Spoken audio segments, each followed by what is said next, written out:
Rich. Alright. Nih, Lex, gue pengen jadi kaya tapi mager banget kerja. Gue harus ngapain ya? Bangsat.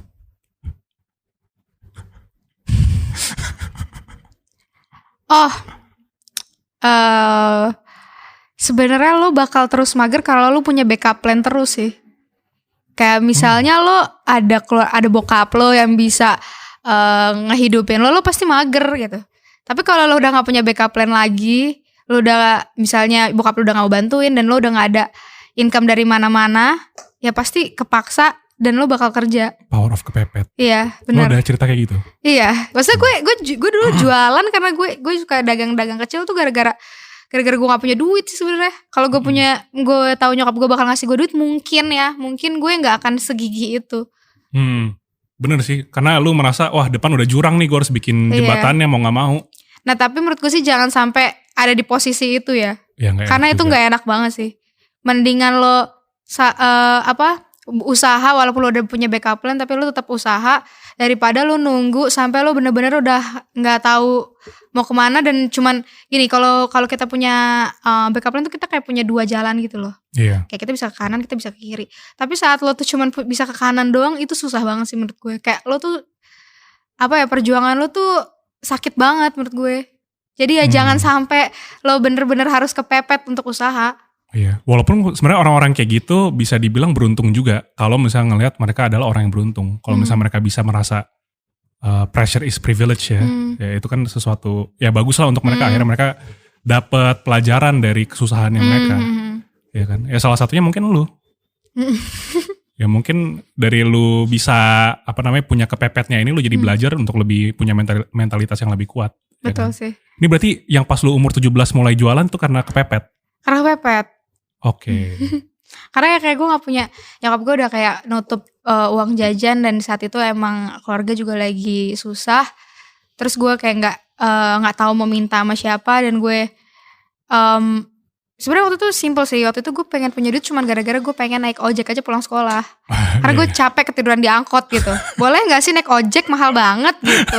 Jadi kayak oke deh gue jualan itu cuman gara-gara pengen naik ojek aja biar kayak nggak usah ganti-ganti angkot. Terus ketiduran, terus kelewatan, capek balik banget lagi. Gitu. Nah dari situ akhirnya gue menyadari enaknya punya uang sendiri dan akhirnya gue dari goals gue cuman pengen naik ojek sekarang ya lebih lagi gitu. Gila sih, tapi menurut gue dari lu umur 17 sekarang umur 25 udah punya rumah sendiri. Itu keren sih. Itu bagus sih menurut gue ya. Tapi gimana big break lu tuh dari mana sih? Akhirnya lu merasa gue punya duit sendiri sampai akhirnya gue bisa punya hidup ke depan untuk gue save ke depannya nih. Big breaknya tuh gimana? Gimana ya? Gue sampai sekarang nggak pernah ngerasa, bukan yang nggak bersyukur ya, cuman gue nggak pernah ngerasa kalau gue tuh udah dari titik aman sih sebenarnya. Oke. Kayak gue selalu ngerasa kayak selalu harus ada uang darurat, gitu. Dan itu yang ada selalu di pikiran gue dari dulu, yang ngebikin gue jadi kayak orang kan selalu ngeliat kayak Rachel nih bisnisin apa aja ya. Sebenarnya karena gue tuh ngerasa kayak gue harus punya uang darurat. Walaupun gue punya rumah, gue selalu ngerasa coba lagi gitu. Apalagi kayak bukan yang nggak pernah puas dalam arti gue ngerasa wah ini belum, maksudnya kayak bukan ini belum sukses nih, bukan gitu sih. Tapi lebih ke achievement gue tambah aja. Lu belajar ini dari mana? Mentalitas untuk nggak ada di zona nyaman lah. Gak tahu sih, datang aja. Oke, mungkin dari power of kepepet itu kali ya? Mungkin ya, soalnya gue ngeliat dulu tuh teman-teman gue tuh kayak enak banget ya hidupnya. Maksudnya mereka bisa dijemput pakai mobil atau nggak usah mobil deh, dijemput pakai motor gitu. Sedangkan gue tuh kayak harus ke sekolah harus 3 kali naik angkot, terus pulangnya juga, terus gue dikasih jajan per minggu yang bener-bener kepepet. Tapi gue juga nggak bisa ngomong apa-apa sama nyokap gue karena nyokap gue juga kan maksudnya dia udah kerja mati-matian juga dan gue nggak enak gitu untuk minta. Jadi ya gue ngerasa kayak gue emang harus survive sendiri gitu. Ya mungkin karena lu udah ngeliat nyokap lu juga kali ya. Lu ngeliat nyokap lu harus survive sana sini, kerja mati-matian, ya lu ngerasa ya itu dia lu harus survive juga seperti nyokap lu. gitu kan. Satu pelajaran yang lu udah dapetin dari nyokap itu apa? Satu pengalaman deh yang lu gak bisa lupain sama nyokap. Pengalaman yang gak bisa gue lupain sama nyokap tuh,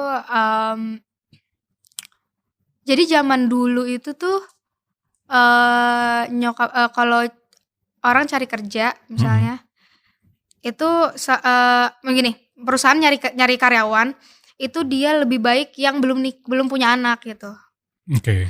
Nah jadi nyokap gue tuh dulu apply kerja, dia bilang dia nggak punya anak bilangnya. Jadi kalau misalnya gue ada terima rapot atau gue misalnya ada acara orang tua gitu, nyokap gue nggak bisa ikut karena nggak bisa izinnya sama kantornya, karena kan dia bilangnya dia nggak punya anak gitu kan. Terus di situ yang bikin gue sedih itu pas gue sakit demam berdarah, terus gue kayak ternyata gue parah banget dan nyokap gue tuh nggak bisa izin. Akhirnya gue dibawa ke rumah sakit sama nyokap gue. Malam-malam setelah dia pulang kantor, dia cuman yang bikin gue sedih, nyokap gue kayak ngomong, maafin mami ya nak, hidup kamu kayak gini kayak gitu. Terus gue kayak anjir gitu, sedih aja hidup gue. Dan di situ gue mikir nyokap gue ini udah bener-bener usaha mati-matian banget buat ngebesarin gue. Jadi gue kayak yang bikin gue sekarang kayak ngerasa gue pengen bahagiain nyokap gue aja, dan pengen, karena gue ngerasa semua kerjaan dia dulu nih ya kayak gajinya tuh nggak worth it aja buat dia. Kayak ampun kerjaan dia gitu. Tapi sekarang gue ngerasa gue pengen ngegantiin gaji-gaji dia dulu aja sih. Dan akhirnya udah merasakan itu? Semoga sih. Semoga. Tapi gue nggak bisa ngomong iya juga. Cuman semoga aja nyokap gue cukup sih. Damn. Berat juga ya berarti ya dulu ya si nyokap lu untuk ngebesarin lu? Lumayan sih, lumayan berat. Soalnya nyokap gue cerai sama bokap gue tuh kayak dari gue umur mungkin ya 3 tahun, tapi udah kayak nggak berhubungan dari umur 2 tahun gitu. Okay. Dari gue umur 2 tahun. Jadi dan di situ nyokap gue tuh nikah muda. Nyokap gue tuh ngelahirin gue tuh umur 20 kalau nggak salah. Oke. Pokoknya gue beda sama nyokap gue tuh 20 tahun. Oke, ya muda sih ya. Muda, jadi dia bilang di kantornya kalau dia nggak punya anak, orang percaya. Iya, bisa dibilang aja ini sepupu atau keponakan gitu kan. Keponakan. Kalau gue main kantornya, gue harus manggil dia tante. Berarti gue pengen nanya deh, lu kan grow up sebagai anak broken home. Lu nganggap ini sebagai pressure atau sebagai privilege? Awalnya tuh gue ngerasa gini, ada dua-duanya ya. Yeah. Karena gini, kalau misalnya sebagai pressure tuh pas gue kecil tuh, apalagi zaman dulu itu kayak kalau misalnya orang tua cerai tuh kesannya tuh kayak jelek banget gitu. Stigmanya hancur banget loh di Indonesia ya, especially. Zaman dulu ya, zaman gue kecil. Dan gue juga kadang ada kepikiran kayak, bokap gue mana sih? Gue ulang tahun tuh gue kayak rada, kok bokap gue gak ngucapin gue birthday sih? Ke lebaran kok bokap gue gak minta maaf sih sama gue gitu. Di satu sisi yang privilege-nya tuh, gue ngerasa kayak orang-orang tuh rada mengasihani gue, tapi kadang ada enaknya sih, kayak gue jadi dibiayain sekolah sama kakek gue gitu, karena mungkin nyokap gue kasihan sendirian kayak gitu kan, dan gue dapet kasih sayang lebih dari kakek nenek gue karena tahu nyokap gue sendirian dibanding cucu-cucunya yang lain. Cuman gue ngerasa gue sempat ngerasa kayak wah keluarga gue nih gue nih broken home gitu ya. Pas gue kecil gue selalu ngerasa kayak enak ya orang lain, ibu bapaknya tuh utuh gitu. Sampai akhirnya di satu waktu gue ngerasa gue bersyukur banget nyokap bokap gue itu cerai. Pertama, mungkin gue gak akan ada di sini kalau mereka gak cerai. Kedua, gue mungkin gak bisa ngerasain peace kalau misalnya mereka masih tetap bareng-bareng gitu. Karena kadang orang lihat perceraian tuh sebagai suatu hal yang jelek banget. Iya kayak jelek banget, kayak lo kok nggak mikirin anak gitu. Tapi mungkin nyokap gue tuh mikirin gue, makanya dia cerai. Karena dia tahu mungkin kita kalau misalnya satu rumah kita nggak akan bisa damai gitu loh. Pasti ada berantem atau jadi malah toksik atau segala macam. Dan mungkin emang pas gue udah akhirnya gede dan gue ngeliat bokap gue dengan keluarganya dan nyokap gue dengan keluarganya, gue ngerasa itu lebih peaceful aja sih ternyata. Dan gue nggak bisa ngebayangin sih kalau misalnya mereka nggak cerai, mungkin sebenarnya akan lebih berantakan. Jadi cuman judulnya aja nggak cerai, tapi sebenarnya dalamnya tuh sebenarnya rusak gitu. Iya ya. Jadi dan kayak gitu malah bisa ngancurin psikis lu iya, juga in another way. Semuanya pasti ada plus minusnya sih, tapi akan lebih buruk lagi kalau lo bertahan di keluarga yang maksudnya di pernikahan yang toksik, yang ujung-ujungnya bakal nyakitin satu sama lain, ya kan? Iya. Daripada dipaksa. Kembali lagi maksa bikin nyiksa. Nyadar gak sih tadi? Itu terakhir curhatnya kita adalah, Lex, gue pengen jadi kaya tapi mager banget kerja. Jauh banget. Emang gitu, tapi gue emang kalau ngobrol kayak gitu lagi. Gak apa-apa, asik. Nyambungnya kemana-mana cuman enak sih. Oke, lanjut. Oh ini nih, Lex, gue pengen banget orang tua gue kembali lagi menjadi satu. Tapi menurut gue, ini sesuatu yang gak bisa gue paksa. Ini kembali lagi nih ke pemaksaan. Iya. Apakah baiknya, gimana cara berdamai? Oh ini intinya gimana cara berdamai dengan broken home? Kalau gue sih lebih ke pengertian aja sih. Kalau misalnya nyokap gue tuh juga individu dan bokap gue tuh individu, dan bukan gue yang selalu harus menjadi spotlight di hidup mereka gitu loh. Karena mereka juga kan butuh kedamaian mereka masing-masing gitu. Jadi gue selalu ngerasa itu adalah hal yang terbaik buat mereka berdua, dan kenapa gue nggak happy buat mereka berdua. Toh gue selalu yakin kalau misalnya setiap orang itu punya masalah keluarga yang beda-beda. Dan dulu itu gue suka ngebanding-bandingin kan dulu, kayak orang tuanya mereka gini, gue kayak gini. Sampai akhirnya semakin gue tumbuh, semakin gue sadar kalau setiap keluarga itu pasti ada masalahnya yang berat. Tapi mungkin kalau misalnya yang kayak perpisahan orang tua tuh kesannya berat banget karena kelihatan aja. Yang lainnya kan gak kelihatan, karena kalau perpisahan kan on paper kan. Kayak gitu sih, jadi lebih ke pengertian aja sih. Kalau misalnya kita harus, jangan perasaan kita mulu yang kita pikirin. Orang tua kita gimana kalau misalnya mereka mau balik kek, mau pisah kek, kan mereka yang ngejalanin hubungannya. Iya. Apalagi kalau kita udah gede kan. Kalau kita masih kecil kan mungkin kita masih diurusin gitu. Tapi kalau kita udah gede, kayak dia udah ngetik ke situ sih, seharusnya dia udah lebih bisa mengerti keadaan orang tuanya sih. Bener sih. Gak bisa semuanya tentang lu gitu kan. Ya bener, gak bisa menjadikan lu sebagai spotlight di kehidupan semua orang.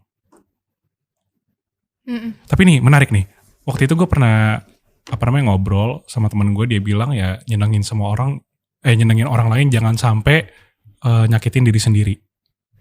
Menurut lu harus sampai ada garis, pasti kita harus bikin garis kan antara nyenengin orang lain sama nyenengin diri sendiri. Itu garisnya tuh seberapa menurut lo? Sebenarnya ini juga susah ya ke gue, karena gue juga sering banget mengorbankan perasaan gue untuk orang lain tuh. Gue sebenarnya sering banget kayak gitu. Tapi gue tuh keinginan gue ya, kalau misalnya ditanya keinginan gue yang terbesar itu, gue tuh pengen banget gue happy dan gue bisa memberikan orang lain tuh happy-nya gue gitu. Kayak gue kasih happy ke lo, tapi gue happy dulu nih, baru gue kasih happy ini ke lo. Rachel Toteles ya. Gak masalah, ini pertanyaannya susah-susah banget kayak ujian. Oke, tadi ngomongin tentang lu sempat mention yang barusan tentang lu pengen nge-radiate happiness lu ke orang-orang lain. Lu pernah gak sih merasa lu gak bisa, lu ada gak sih titik dimana lu nyadar kalau misalkan ya emang gue harus menjadi happy dulu sebelum lu bikin orang lain jadi happy? Ada sih. Gimana tuh? Gue kayak kalau gue tuh selalu mikir gini, gue ngerasa happy-nya gue itu adalah kalau dia happy gitu. Oh, lu ngerasa orang lain happy karena lu jadi happy? Iya, gue jadi happy. Tapi deep down gue mungkin disakitin gitu. Ngerti gak sih maksudnya? Oh, lu masochis ya orangnya ya. Apa tuh?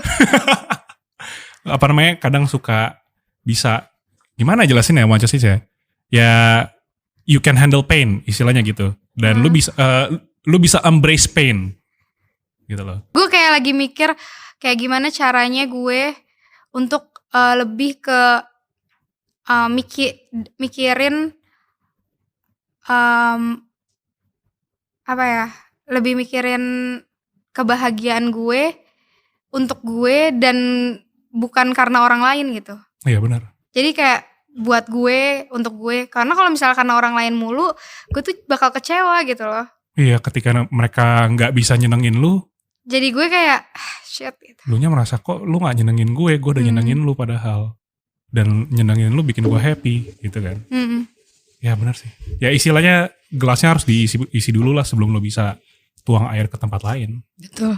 Ya kan kalau misalnya gelas lu kosong kan ya nggak ada, percuma juga lu lu mau nuang kemana, yang ada juga air-air yang fake, quote unquote air ini cuman yang nggak ada air, cuma nuang doang tapi nggak ada air, cuma angin doang. Ya kan, kok berat ya jadinya. Oke, lanjut ya. Oke.